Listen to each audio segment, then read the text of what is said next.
Alrighty, how's it hanging, folks? I am, hmm. Yeah, this one's better. I am doing pretty freaking good. I guess we'll go with that. Reset dash cooldown on grapple, yeah. Doing pretty good. I, had a D&D session before this. It was pretty fun. It was pretty fun. Good to get back into the swing of things. We're mostly a group that doesn't do a whole lot of combat. But last session was a big combat session. It was boss battle, and it was not handled the best it could have been. You want to know something that's fucked up? I have the whole issue mainly was that the party couldn't move fast enough. They were on top of this big fish on its back, and the fish had obviously the fish's weak spot are its gills, but they weren't even close to the gills. So they were like, "What do we do?" And it was fucked up because it became like this sort of thing where I had to use systems outside of the game to allow them to get close to it, and it was just like it was a whole mess. And the fucked up thing is, I had thought of a solution. I had written down a solution. I had created that solution. I just forgot. I forgot it. I completely forgot it. And so because of that, the boss battle wasn't very good, and that sucks. But it's fine. And at the end of the day, more than anything, it was just a good lesson. A good lesson in what's fun as a DM might not be fun as a player, and that's a insert that fucking clip of SpongeBob that's like, how many times we gotta teach you this lesson, old man? But it's true. How many times do you have to fucking teach me this lesson? What I find fun isn't what the players find fun. Silly, but you know, whatever. We move on. Dwelling in the past isn't going to get us anywhere. It's just going to make present less fun, less enjoyable. Jesus Christ, there is a lot happening on screen, man. But yeah, it was good. And I have another combat coming up, which I am definitely very excited for. I feel like that one's a lot more interesting. I'll just go ahead and let the secret spell. But I mean, if you're one of my players, click off. But essentially, the gimmick is this enemy creates a range, or sorry, a space, a 60-foot diameter, centered on him. Where if you go into that range, for first things first, it's difficult terrain, which means it's really hard to move through. Next thing is, if you're one of his enemies and you step on it, your shadow leaves you, like that chapter from Paper Mario: The Thousand Year Door. Your shadow leaves you, and it starts attacking you. So it takes one of your own actions against you, and then if you stand in the shadow for too long, you lose your shadow, and it spawns onto the field, and it starts fully attacking you.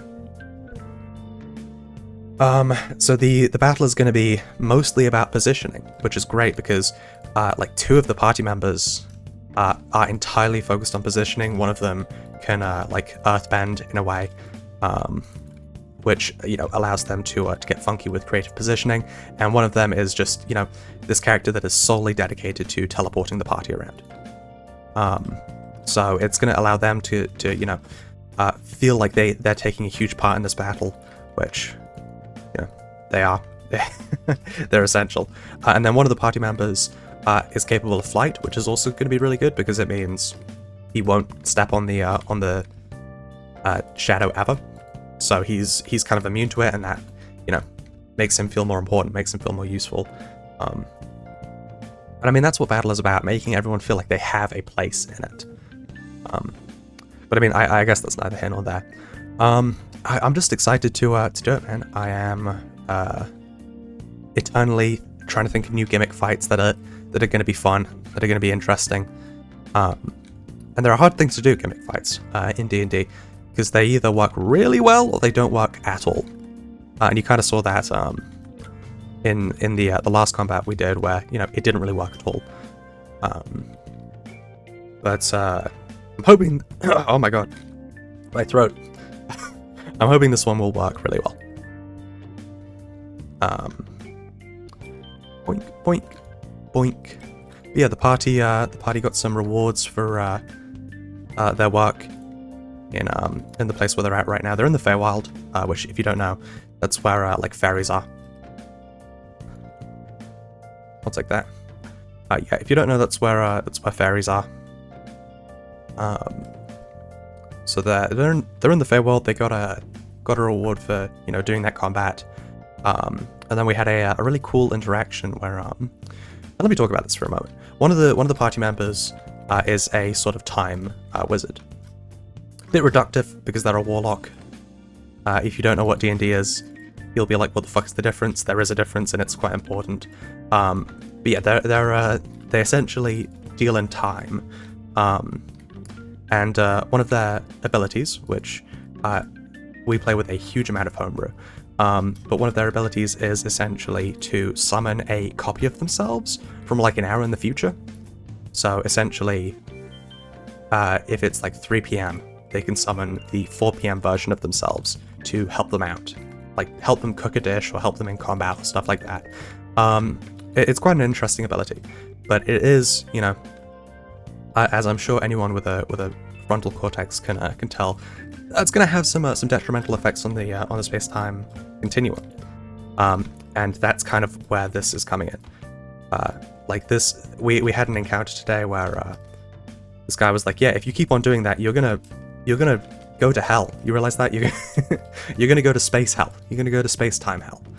And it was great because I got to introduce essentially like a version of the TVA, if you've ever watched the Loki show. I in my eyes, I think that oh nice. I think that having your main agency over time just be like a bunch of dudes in suits, that's really fucking boring. And like it doesn't have to be boring, but inherently it's been done so many times that it's kind of expected, and because of that, it's harder to make interesting. So what I did, and I'm quite hyped on this because I really like the idea, is I'm envisioning time as like a stream. You know what I mean? A river.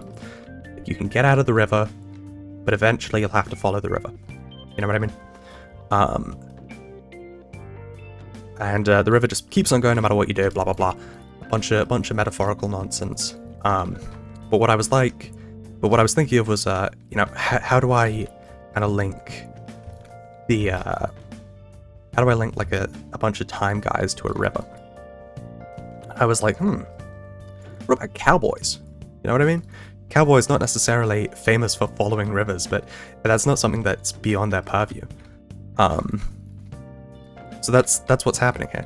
I decided that at the end of time, there's just a group of cowboys who kind of deal with whatever threats kind of would interrupt or destroy the space-time continuum. And I got to introduce them, and they're really cool. I fucking love them.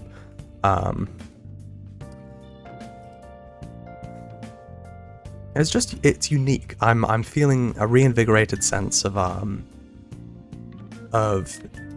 excitement and joy, because I'm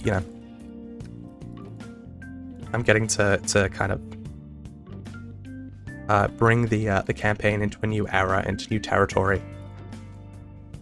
Oh my word! Had to lock in there for a second.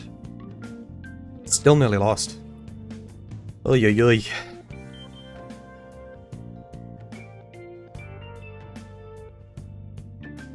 Yeah, but I enjoyed it. Today was probably, in all honesty, the most I've enjoyed a D&D session in like a couple of years, or maybe a year. It felt so new and so interesting. And maybe that's because I've started playing as a player in a lot of in another campaign. I have been DMing for like half a decade, like 6 years now. And maybe a little longer than that, to be honest. But I haven't been playing in like 3 or 4 years. You know, I haven't been a player in 3 or 4 years. So, you know, getting to play the game as, you know, not the DM, maybe that's kind of reinvigorated me and reignited my creativity and interest in the game. Not that I ever lost interest in the game, but you understand what I'm saying. Oh, I lost. Oh dear. I lost my my 1-up. It's not looking good for me. I haven't been seeing much of that guy who like gives you a power up and a debuff. I kind of wish I'd see a bit more of him. He's essential to the run winning.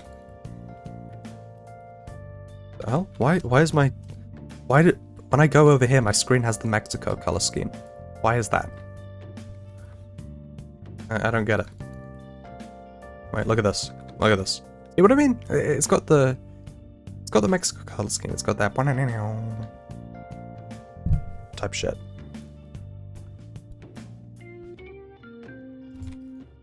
Oh fuck me, man. Happens to the best of us. Anyway, you guys have been great. I'll see you tomorrow. Peace. Bye bye. Oops.